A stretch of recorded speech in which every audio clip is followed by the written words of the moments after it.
PUBG समेत चीन के 118 मोबाइल ऐप बैन कर दिए गए हैं। चीन के मोबाइल ऐप पर यह तीसरी बार कार्रवाई हुई है। अब तक कुल मिलाकर 224 चाइनीज मोबाइल ऐप पर पाबंदी लगा दी गई है। लूडो ऑल स्टार और टन पर भी प्रतिबंध। Beauty camera plus app lock app पर भी बैन लग गया है। 29 जून को 59 चाइनीज मोबाइल ऐप पर पाबंदी लगाई गई थी। 28 जुलाई को 47 और चाइनीज मोबाइल ऐप पर रोक लगाई गई थी। अब एक बार फिर से पबजी समेत चीन के 118 मोबाइल ऐप बैन कर दिए गए हैं। जी मीडिया संवाददाता राहुल मिश्रा जुड़ गए हमारे साथ इस खबर पर और अधिक जानकारी के लिए। राहुल, पबजी बैन और भी कई चीनी ऐप बैन कर दिए गए हैं। लगातार कार्रवाई हो रही है मोबाइल ऐप्स पर जो चीन के हैं।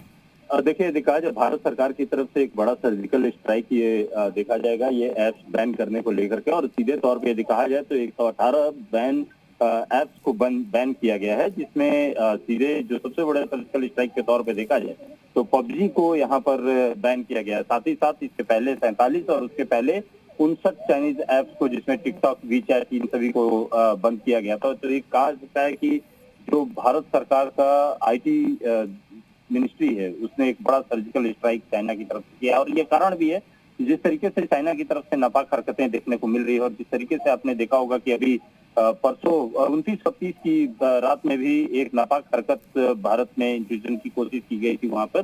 तो उसके बाद ये पूरा का पूरा भारत सरकार ने सबक सिखाने के तौर पे ये दिखा सकता है कि पूरे तरीके से चाइनीज जितने ऐप्स हैं, ज्यादातर ऐप्स को यहाँ पर बैन कर दिया गया। इसमें सारे तमाम जो बड़े बड़े ऐप्स, यदि आज कहा जाए तो 118 ऐप्स जो बंद किए गए हैं, उसमें कारतूस लॉन्चर के साथ साथ में बैडू की बात किया जाए, फेसयू, ये सभी ऐसे ऐप्स थे जो कि आम लोगों के वीचैट था। उसके साथ ही साथ जो पबजी है, पबजी जिस तरीके से लोगों के बीच में एक क्रेज बना हुआ था, क्लीनर ऐप्स रहा, वेब ब्राउजर, इन सभी इसका रहा था।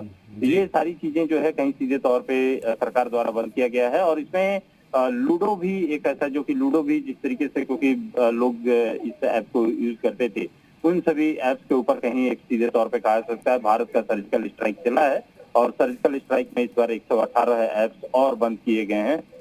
जो पहले ऐप्स बंद किए गए हैं उसके साथ साथ में ये 118 और बैन किए गए। राहुल, 224 मोबाइल ऐप्स पर अब कुल मिलाकर पाबंदी लग गई है जो चाइना से जुड़े हुए हैं, और आगे भी कार्रवाई जारी रह सकती है। और एक बात और राहुल, यहाँ पर कितनी भी जरूरी ऐप हो, जिसका इस्तेमाल किसी भी स्तर पर कितने लोगों के बीच हो, इससे कोई फर्क नहीं पड़ता है। चीन के खिलाफ कार्रवाई का सिलसिला लगातार जारी है, फिर चाहे वो कोई भी ऐप हो। आप सही करें, सीधे तौर पे चाहे कोई भी ऐप हो। और ये क्योंकि ऐसे कई ऐप्स हैं जिनको कि आम रोजमर्रा की जिंदगी में लोग उसको यूज कर रहे थे, लेकिन सरकार ने, क्योंकि प्रतिबद्धता, और यदि सरकार देखा जाए तो जो चीन की तरफ से नापाक हरकतें की जा रही है उसको एक कहीं सीधे तौर पे सबक सिखाने के तौर पर ये पूरा का पूरा कार्य किया गया है। और यही कारण है कि तमाम जो ऐप्स हैं जिनको कि जिसमें पबजी हो, चाहे आपका देखा जाए वीचैट हो, इन सभी ऐप्स को अब सरकार के द्वारा बैन किया गया। कैम स्कैनर जैसा